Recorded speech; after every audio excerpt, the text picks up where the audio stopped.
All right, everybody. So this lesson is about learning to draw what you see.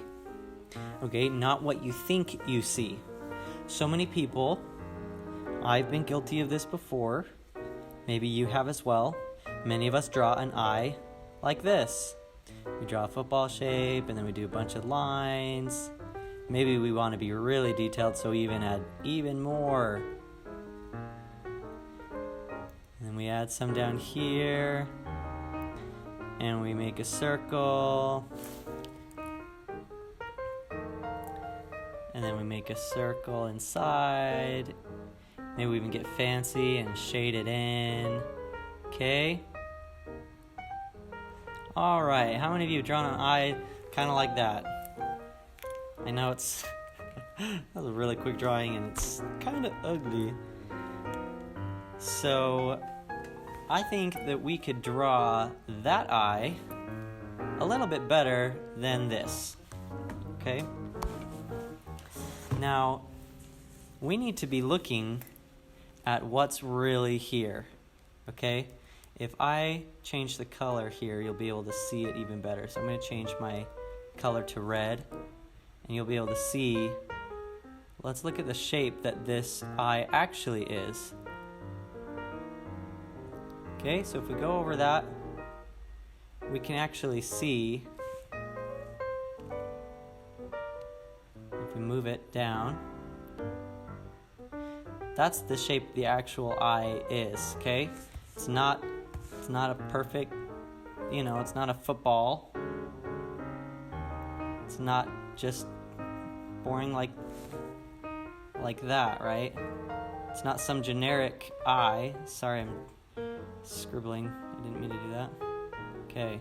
It's not just like that. It has a little bit more to it. You'll see that it has the tear duct here, right?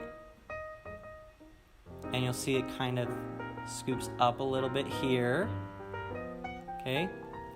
So, yeah, basically it is this shape, but there's a little bit more to it. Okay? Now let's dive into some other stuff. We might draw the eye like that with our circle, but do we realize that this eye is being covered up by the top eyelid just slightly, so you're not going to actually see the full circle. If you were to see the full circle, it might look a little bit more like that. But that's chopped off because the top eyelid is covering it. So we want to pay attention to these little things that are really important. Okay? Now, when you're just drawing a generic eye, it might not be a big deal if you end up drawing the entire circle. But think about it. If you're drawing the entire circle, that would mean that this eye was wide open, not relaxed like this. Okay? So then you'd have to think, okay, your person's eye that you're drawing would be looking really wide-eyed like this, like they had just seen the craziest thing that they had ever seen in their lives, and it was the biggest surprise and shock of their lives. So don't do that, unless that's what you're going for. Keep in mind that a relaxed eye will typically not completely show, meaning the iris, which is the colored part, the iris will typically not show completely. Okay, now this lesson is not really about how to draw an eye. It's about drawing what you see. Okay, so let's say that I want to draw a picture of, I don't know, some celebrity, Katy Perry, or I don't know, that's not how you spell it, Tom Holland. These are just some random names.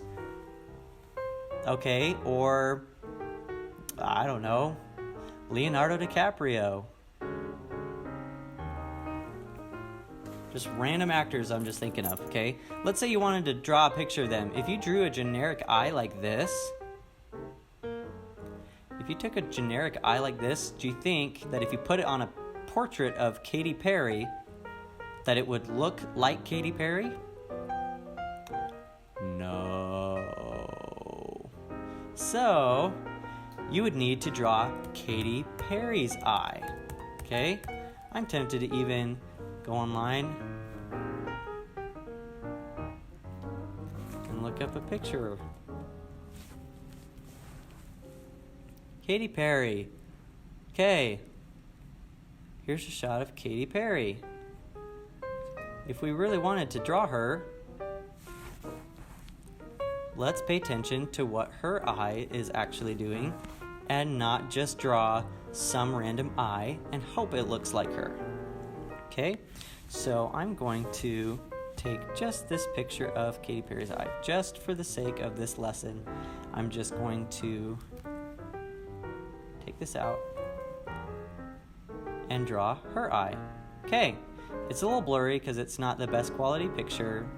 I just pulled it off the internet real fast, but you'll see that the angle is not just straight on, it's her head is slanted down a little bit. So that means this part will be facing down and this part will be facing up. We have an angle here. So if we want to keep that kind of angle, we can draw that out if you want to help you get the angle. Okay, and I'm seeing this kind of a shape. You see? So that's what I'm going to try to copy here. Okay, it does not have to be 100% perfect. Okay, you'll see how her eye is resting. It's not wide-eyed and it's not closed. So you see that the iris, which is the colored part of the eye, is not completely visible. Okay, it's partly chopped off. See? Because her eyelashes and her eyelid are creating a shadow and covering it up. Okay, so you've got her pupil in here, the black part. Okay, now since I'm drawing in red, it kind of looks like an evil eye, you know, but ignore the red. It's just to help you be able to see things better. Okay, she's got her eyelid, and now let's pay attention to the eyelashes. Okay, eyelashes don't look like grass. Eyelashes do not look like that. Okay, eyelashes tend to curve. Okay, you'll see that there's some curves here in her eyelashes. You'll definitely see it in this picture. Okay, you see them curve. Okay, now they'll also, if they're wearing mascara or something like that, you'll notice that they definitely start to cluster. This is not one eyelash, but actually a set of many eyelashes clustered together. Okay, see here, cluster, cluster, cluster. Okay, they're not just spread out evenly, going all out like this. Okay, it's not like if you were to draw a sun, you know, and everything's just like blah, blah, blah, blah, blah. That's like a 5-year-old drawing of a sun, right? Okay, now I'm not going to judge you guys if you draw like a 5-year-old right now, because maybe, you know, maybe you don't feel like you have a lot of good drawing skills. But we are going to learn from that, and we're going to not draw like that. We're going to draw better than that, okay? And I know you can do it, okay? So, you see that this eye is a little bit more accurate to Katy Perry's eye than this one is, right? It's not perfect, but if you take this and you move it over here, you'll see that it's pretty close. Okay? You can even move this out of the way. Oops, just kidding, I drew on top of that layer. Anyway, so now you can see that it's pretty close to her eye, okay? Now I can keep doing the eyelashes, okay? Now you don't have to get them to be exact, because somebody's not gonna look at those eyelashes and go, oh man, this particular eyelash is not Katy Perry's eyelash, I can tell. That's not really gonna happen. But pay attention to the direction that the eyelashes are going. Pay attention to those little details, how they're clustering, how dark they are. You'll notice she has a very dark spot here, and I'm really sorry that I colored over this layer, so now I can't turn the red off. So the red is just covering her eye, but you'll see that there's this dark chunk here, so that's what we add here, okay? If we were to switch to black,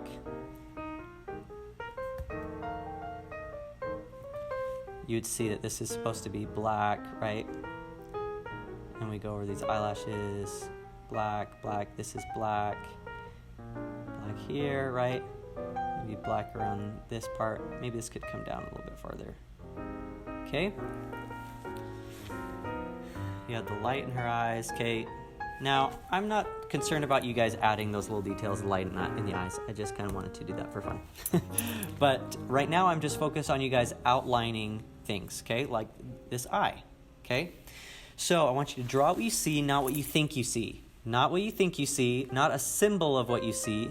So if somebody says draw an ear, I don't expect you to just be like, okay, here's an ear. I want you to draw the actual ear that you see in the photo, okay? So that's what I want you guys to do. This is all for this lesson. Just want you guys to focus on drawing what you see, okay? You'll see these little details here, the tear duct, the angle of things.